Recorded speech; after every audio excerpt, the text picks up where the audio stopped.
The original Xbox, Microsoft's darling little game console that was the first in history to be both a game console and a box. And if Rome wasn't built in a day, then the Xbox wasn't either. Before the Xbox became what we know it as today, it was something a bit weirder. Ironically, it may have even been something that you're more familiar with now than the actual finished Xbox. It was a computer.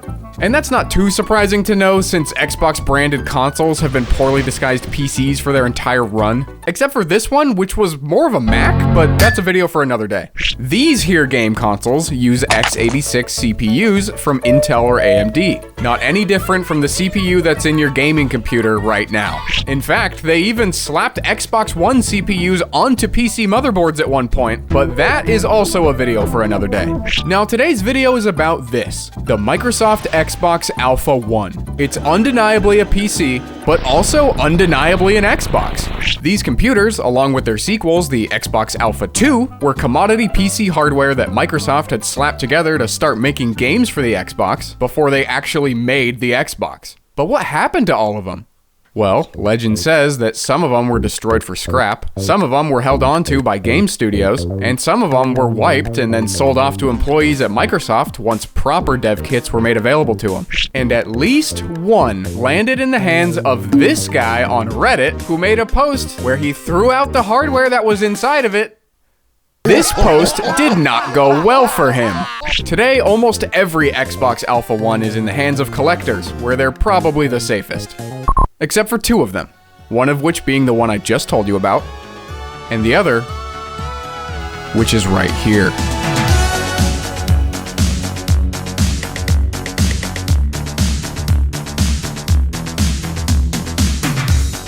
This Xbox Alpha 1 is mine.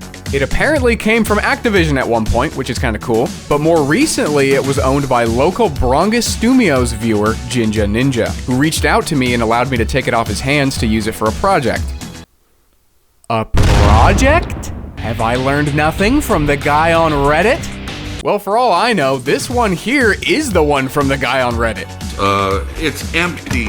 No prototype Xbox. in here. So with this one being completely gutted, with the only thing left being the case, I'd say I'm morally clear to build something with it.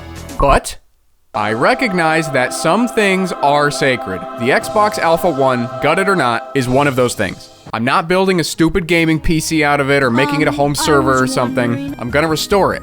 In the loosest definition of the word, since getting the original Alpha hardware nowadays is pretty difficult and expensive, if not nearly impossible for some components like the sound card. These Alphas won't work without the very specific hardware that they originally shipped with, and so because of that, this is gonna be more like a resto mod, and here are the ground rules for it. Number 1, it has to still be an Xbox. Number 2, I cannot permanently damage or modify the case. I'll make exceptions for things like popping out a 5 1/4 bay cover since, you know, those are like made to be removed, but no drilling, no gluing, nothing like that.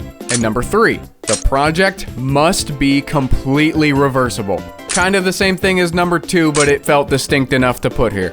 Now, I imagine some of you are thinking at this point that I'm gonna throw an Xbox with upgraded RAM or a debug BIOS into this thing to turn it into a debug kit, since, you know, that would make this build closer to the hardware that this case was originally housing. And if you weren't thinking that, and you have no idea what an Xbox debug kit is, then hell yeah, brother, don't you worry your little cowboy head about it.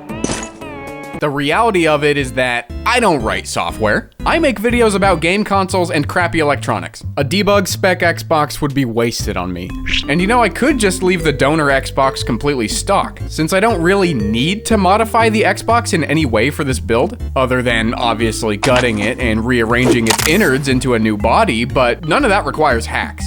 You see, the Xbox uses hardware that's extremely similar to a PC. From the processor down to the hard drive and the DVD drive, the latter two of which are both nearly identical to off-the-shelf components that you could have bought on ye olde Newegg in 2001. I can probably bolt those things right into the case and then make my own adapters for the rest.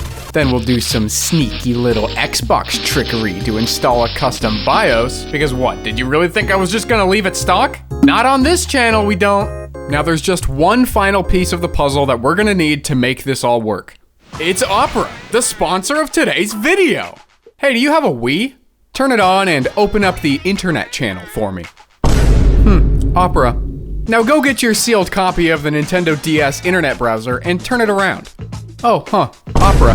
Why don't you bust out your old DSi and do yourself a little web surfing on that guy? Oh, what do you know? Opera.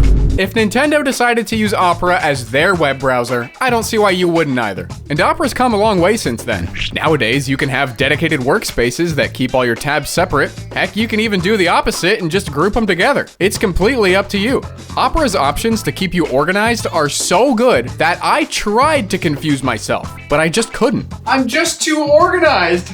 Look at this. Can't remember which floating limb character you ended up liking better after doing some research? Well, before you forget, just hover over the tab, pop this bad boy up, and then pick from a nearly endless list of emojis to express just how you really feel, no matter how controversial. Try Opera to keep your browsing both fun and organized by clicking the link in the description. So we have a game plan, but we don't have an Xbox. Where are we gonna get an Xbox? My childhood Xbox and I have been through so much together that its hair turned gray and it started having health problems. And in this weakened state, we could rob it of everything that it has for this project. But, I mean, don't get me wrong, I'm okay with elder abuse, but something just doesn't feel right about gutting one of my own family members, you know? Lucky for me though, I know exactly where we can find some more geriatric Xboxes that have one foot in the grave. It's time for a trip to the e-waste store! My local computer retirement home was kind enough to let me do my own inspections on their stock of Xboxes. This one right here was their only one that had no issues, so that seemed like the right one to gun for. All I have to do is make sure that it doesn't have a disgusting leaky clock capacitor, and there is no clock capacitor. It turns out that this Xbox is a revision 1.6 unit, which means that not only does it not have the same kind of clock capacitor as the other revisions, but as far as my knowledge goes, they're also kinda harder to mod. So back on the cover went, and I moved on to the next most functional unit, which was noted as having a bad optical drive. Just how I like it. This one's manufacture date tells me that it's not going to jump scare us with a 1.6 motherboard, so we're good to open it up and check it out. And there it is, the Power Store Aerogel Clock Capacitor. What a piece of shit this thing turned out to be, huh? Lucky for me, it looks like this one hasn't leaked enough to cause any visible damage, so this Xbox should do fine. We'll address the broken DVD drive later. It feels like just the other day that I was opening one of these bad boys on camera. And the idea here is that we're gonna get this guy opened up, get it all cleaned up, and then do ourselves a little bit of TSOP flashing. All you gotta know about that is that it lets us install a big ol' hard drive, and then from there we can run all of our dumped games. Oh. Well, I sure didn't pick this one because it was clean. That is just diabolical. Yeah, I think we gotta take this one outside. Fun fact, this is the same stuff that Phil Spencer is huffing before he makes decisions. And now it's just a matter of getting this thing stripped down to its individual components. World's crispiest screws? You betcha.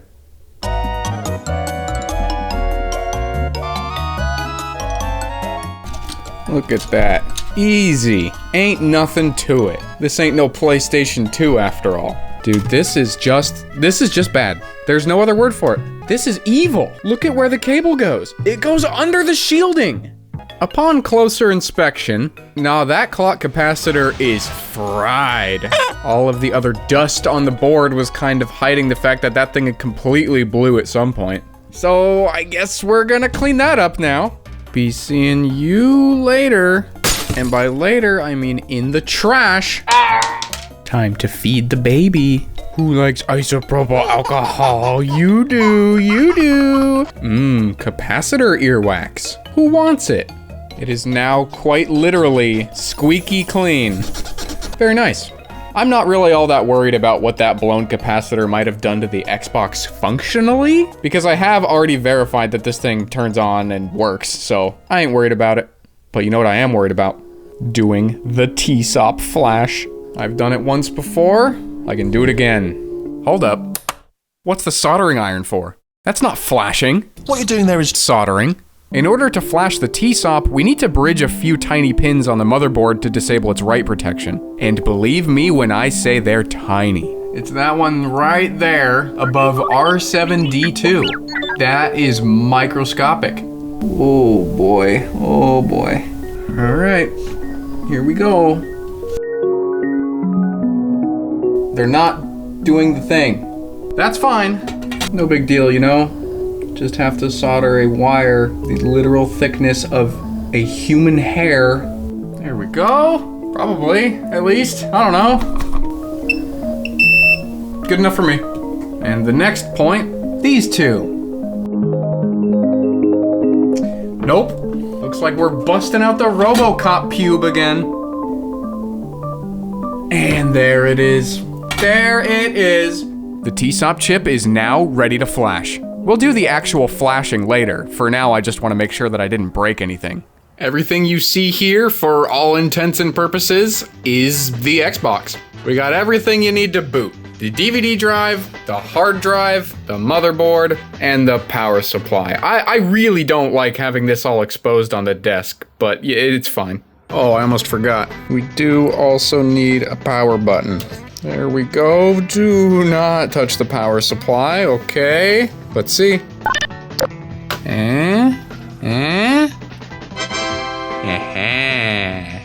Whoa. That was interesting. Oh, no. Never mind. I am just very silly. Forgot to plug in the DVD drive power. Okay, never mind. Let's try again. So it does boot, but getting video out has been a bit of a struggle. You know how earlier it was kind of artifacting a little bit when it was booting up? Yeah, I thought that was just a crummy adapter I was using, but even on my better one here, I don't get anything at all. And both of those adapters work fine on my actual regular original Xbox. So, I think this board might have a video issue. Extraordinarily epic. It may just be the power supply that has some bad capacitors. And what do you know? I just happen to have another Xbox to pull parts from right here. I didn't think this monstrosity was ever going to see the light of day, but this was going to be an original Xbox Mini. Kinda like my GameCube Mini builds, except it never really got to a point where I liked it very much. And honestly, it's not even really that mini. But maybe we can use his bones to fix this guy. And I mean, if we have to, I guess I can just steal the motherboard out of this one too. So we're not completely shit out of luck. We're just like, fart out of luck. But yeah, this is why I hated this. So this is an mSATA SSD to an mSATA to SATA adapter. And this is the board for the DVD drive, just kind of chilling in here with a jumper wire that makes the console think that there's a DVD drive plugged in because it wouldn't boot without it. And it was just kind of a disaster. Also, I totally forgot that I'm not using the power supply in here. I was gonna use an ATX power supply and then just plug it in out the back, which was another reason why this would kind of just suck and it really wouldn't be mini if you got to plug an entire computer power supply into it. But that being said, I do need to find the original power supply for that. Welcome to the graveyard. So yeah, you can kind of see what the idea was. ATX power supply, Xbox power supply. It was not great. Oh, but there it is. The old power supply. Fuck. You know what we can do though is hook up this power supply that we think is sus to this abomination and see if we get the same issue. Well, I wouldn't say this is a good video signal, but it's not like glitching out like the other one. I think it is the power supply because I've got my Xbox hooked up and the video output is so much cleaner. And this is with the crummy adapter. So I think I've probably got my answer. At some point, I'm gonna have to address that power supply issue, but in the meantime, why don't we get a closer look at the Alpha 1 case? This thing comes from viewer Jinja Ninja. He contacted me a while ago to see if I was interested in doing anything with it, and well, what do you think I am, of course. So we made the exchange, and here it is. It's not in Omega perfect shape, but it's more than workable. It's got the sick Alpha 1 badge on the bottom. You can't hate that. It's just so sick. It's so exclusive. Name one other jabroni that has an Xbox development kit. I'll wait. It is missing, everything. which honestly, for our purposes, is not that bad. Because if this still had all the guts inside of it, I would be responsible for them, and I don't need that weight on my shoulders. We all know how that one incident on Reddit went. So without further ado, let's get her open. Man, you know when I bust out the plastic pry tools, I actually care about the thing I'm working on? There we go. For the most part, this thing, it's just a PC case. A very angry one. Are you coming or not? Okay, look, man. I got a video to make. There we go. Thank you. What's inside? The Xbox development kit. Not much of a reveal. I already told you there was nothing. But of all the nothing in here, let's see. That's a pretty nasty nothing. Also a pretty nasty nothing. IDE optical drive. That's like a premium nothing. Bam. So clearly if this is here, that means this case would have been used for more of like a general purpose computer case at some point in its life. At least some of the tooling was. This whole like motherboard tray. I would be interested to know if this was used for anything else. Like, was this really just an off-the-shelf case at some point, and all Microsoft did was get a custom faceplate for it? Yes! That wouldn't surprise me. It would be very economical to do. There's also like a whole attic up here. Okay, well there should be more than enough room to do what we're trying to do here. Hell, you could fit a couple Xboxes in here. Eventually, I started looking around for a replacement Xbox power supply, but then I realized that's just stupid, because they're all gonna be old and blown out anyway. Plus, I'll have to jankily try and mount it in the PC case and then find a way to actively cool it, and that just sounds like such a waste of time when there are perfectly good PC power supplies all over the place that I could use. I stumbled upon this project by Wired Opposite that converts an ATX power supply into an Xbox power supply. Despite the Xbox using an ATX 20-pin power connector, you can't just directly plug a PC power supply into it. The wiring is completely different. You'd blow it up.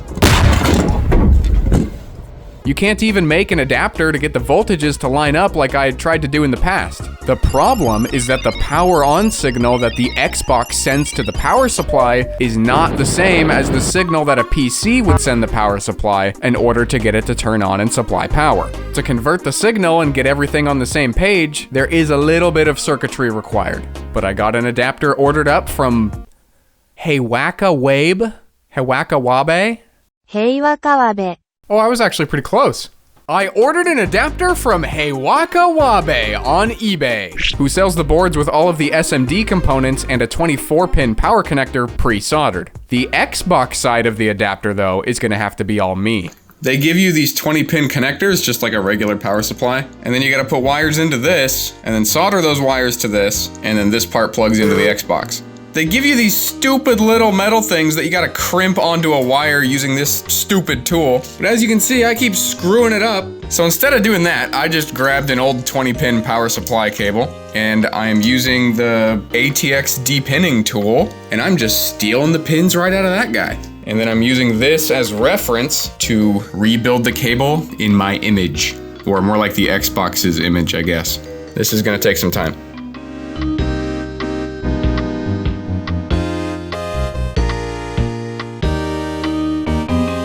It's done. Now I just have to solder it.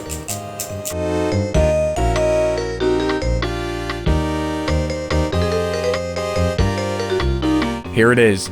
Everything that you need to power an Xbox off of a PC power supply. I'm kinda shocked that this thing already exists and was just readily available to buy. Like, who else is putting Xboxes into computer cases? Well, you might be if you watch till the surprise at the end, actually. And I'm okay with being shocked about that, but I'm not okay with shocking the case with one of these exposed connections on the back.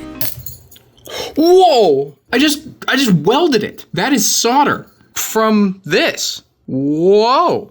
I just wanted to show you guys like a little spark and then show you guys the little cover that I made so that won't happen. Holy crap. This cover is even more important than I thought.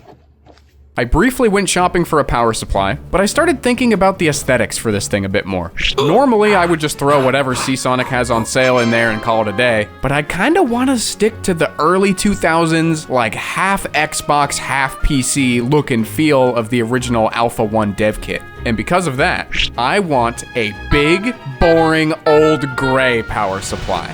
Something that would look as close to OEM as possible. So in comes the Best Tech ATX 0300 D5WC 300 watt power supply.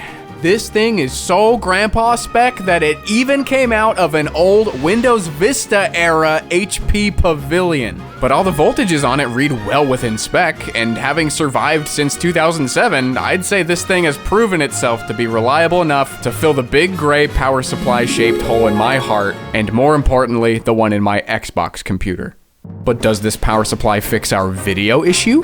Well, it helps.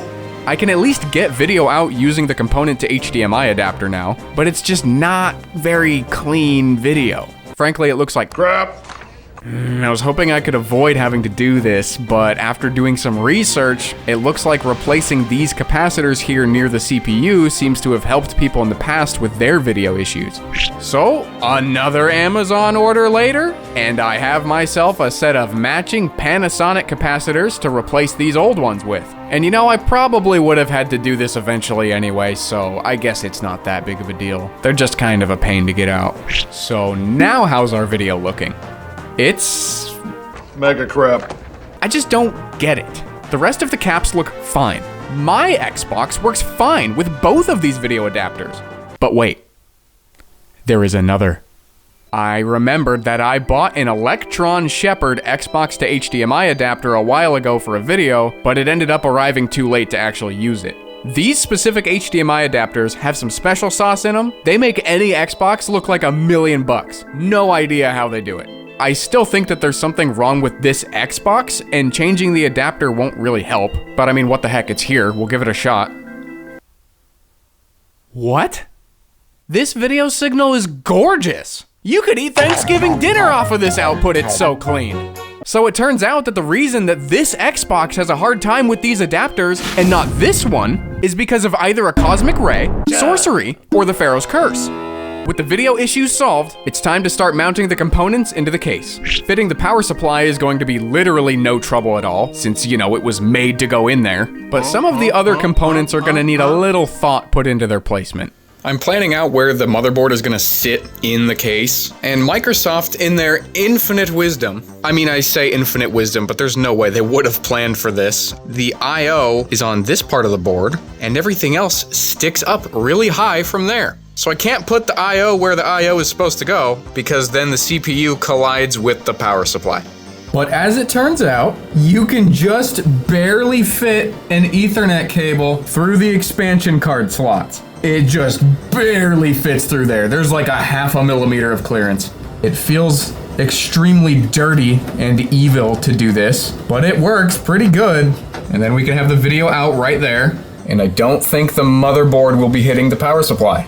That right there is how we're gonna do it. After designing an adapter plate to go from Xbox mounting holes to standard ATX ones, the motherboard can now be mounted to the case like a regular computer motherboard. Getting the DVD drive mounted, however, is not quite that simple. And I'm a lazy gamer. What if I just skipped adapting this whole thing entirely and just used the one that's already in here? The Xbox uses an IDE optical drive too, after all. And I could actually plug that into the Xbox. It would kind of work. I could read like CDs and burned games, but not official ones. And I don't know, that kind of sucks. If that's what we gotta do, that's what we gotta do, especially because our current optical drive is not exactly functional. And interestingly, there are no mounting holes on the side like you would normally find on a optical drive. I thought this would have them. I don't really know why I thought that, because there's no reason it should have them. But as far as the thickness goes, it's pretty much a PC optical drive. I was gonna offset it so it was actually half a slot below, so it'll occupy some of this 5 1/4 base space. And that way the optical drive comes out of the bottom slot here, and on the top of the slot, that's where we can put the controller ports. And I think that would work out lovely. It's either that or the controller ports go into one of the expansion slots down here, and that just sucks. If I can get this working, I want to do this. But let's see if we can't figure out why this guy's just having a not great, terrible day. I don't like optical media, as you all know, but I'm not a monster. If I can save a life, I will. Only slightly dirty nasty. Honestly, that's not too bad, which on one hand kind of sucks, because it would be way more obvious what the problem is if this thing was just caked. Alright, well, I guess I'll start with the basics and then go from there if that doesn't help. And a little bit of this. Alright, let's see. In you go. Okay, maybe we'll put the lid on. Oh my god! Hey dude, maybe chill out a little. Okay, one more time. Oh, look at that. It was just the old dirty laser. Yeah, this works fine. Alright, well, that was an easy fix. And to get this here DVD drive to go into the slot, unfortunately, we're gonna have to lose these little mounting points. And these mounting points appear to be completely part of the entire frame of this thing. So, it's about to get ugly. Turns out I cannot mount the DVD drive halfway between slot 1 and slot 2. And the reason is because of those little tabs. Those tabs are on every single slot, and they prevent you from putting a drive halfway into each slot. So unless I want to make permanent modifications to the case and bang these tabs out flat, I'm gonna have to find another way. I can take the controller ports and kinda put them right there. I'll have to trim these modules down a bit so I can fit all 4, but that should work. I don't like how recessed the DVD drive is, but I don't know, what other options do I really have? That'll have to do. As for the hard drive, it'll bolt right into any one of these 5 bays that we have here at our disposal. This is far and away the easiest part of adapting the Xbox into this case. But do we really want to stick with this pathetic 10 gigabyte hard drive? Absolutely not. I've got a stack of these old 2 terabyte HGST hard drives laying around from upgrading my NAS, and one of these will do perfectly as a replacement. But, where's the SATA port? Well, there isn't one. So we can't use this hard drive then.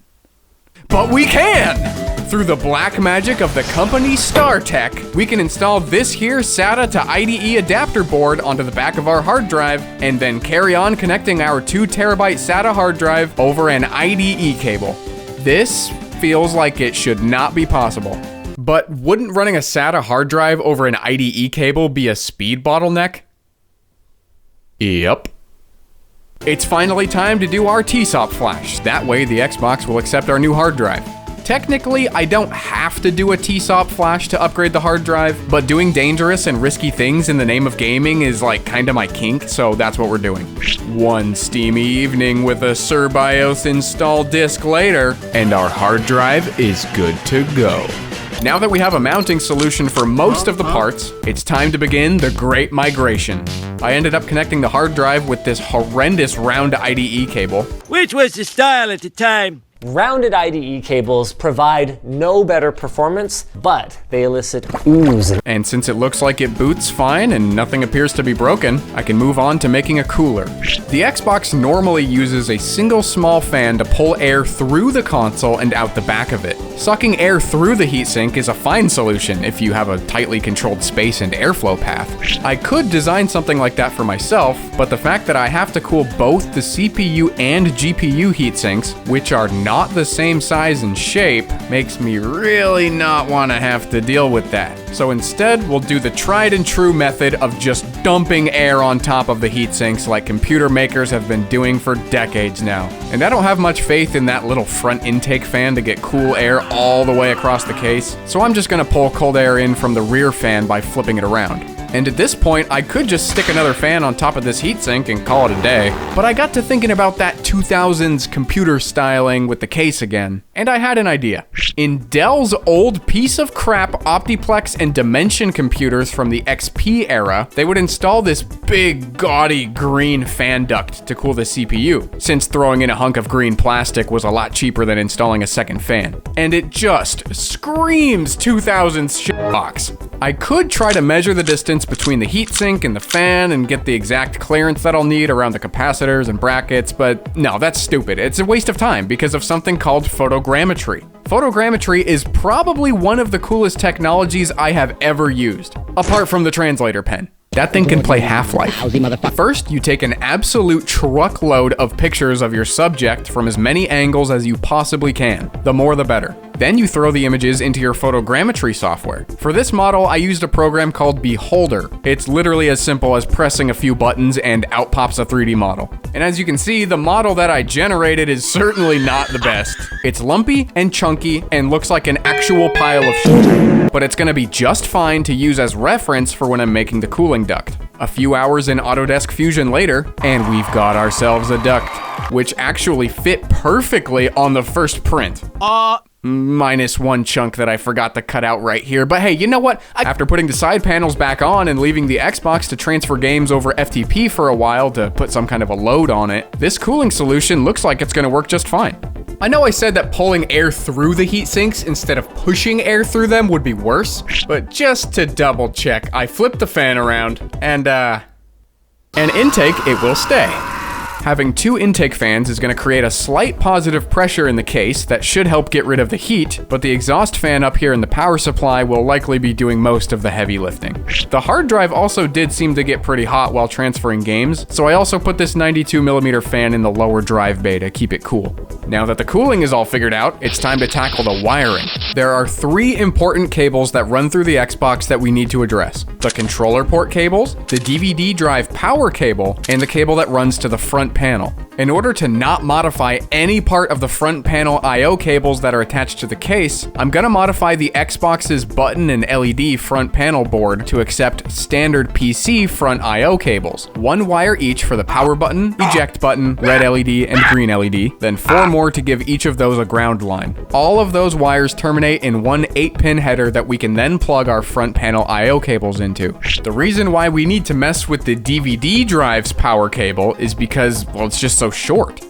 You know, actually, now that I'm looking at this, it's more of an average size DVD drive power cable. Either way, the run that it needs to make, though, is very long. To lengthen it, I just split the cable down the middle, took a run of ribbon wire from an old IDE cable, and reconnected each individual wire to both ends of it. These solder seal wire connectors made this process tolerable, since I had to make 24 total connections. And before I do the same thing to the controller port cables, I still need to figure out how exactly they're gonna mount up to the case. I'm gonna keep with the idea of mounting them under the DVD drive here, since I don't really want to put them in the back. That just kind of seems stupid. I also realized that most of my front panel I/O is not going to work. See, with the front panel off, you have a few hard drive LEDs, a red one for power, a button for power, and a button for reset.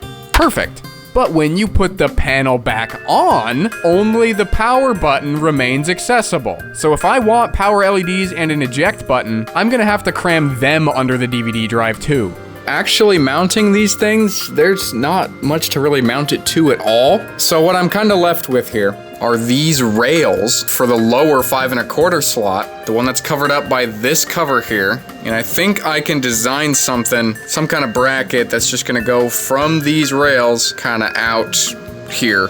But in order to do that, we're gonna have to lose this little cover. And technically speaking, this is part of the case. And you can see that it's just tacked on with the tiniest little weld ever, because you're meant to pop these out. In fact, they popped this one out down here where the hard drive is for pretty much no reason at all, because the actual front panel has nowhere for that to go. And I know the goal is to not make any permanent modifications to the case here, but to get these controllers mounted up, that's kind of the only option. But if there's one thing I have to permanently modify, I think this is an acceptable one. So if that's too much for you to bear, look away, because it is coming out.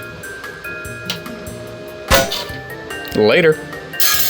Now, with hopefully a complete understanding of everything that needs to get shoved into this 5 1/4 bay, I designed this bracket that has room for a dual color red-green LED and a spot for a small tactile switch for the eject button. Those components are sandwiched between the controller port modules, which had to have their plastic mounts cut down by quite a bit to fit into this space. One more round of cable extending later, and our front I/O is now complete.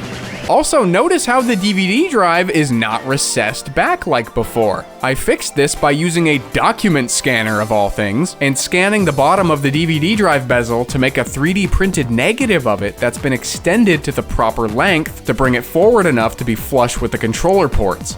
And I gotta say, this looks fantastic. This thing is really coming together now. It even sounds like an old computer now when you turn it on.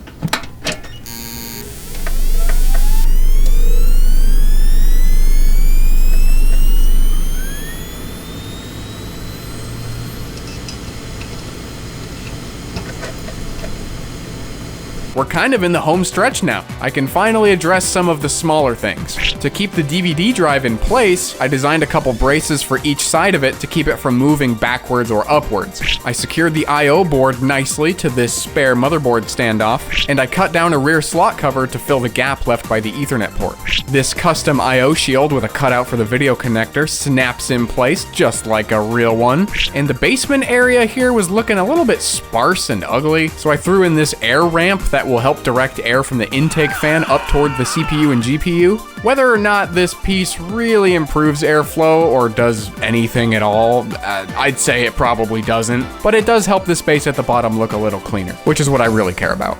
And I know I put a lot of work into this duct, and I do think it's pretty cool.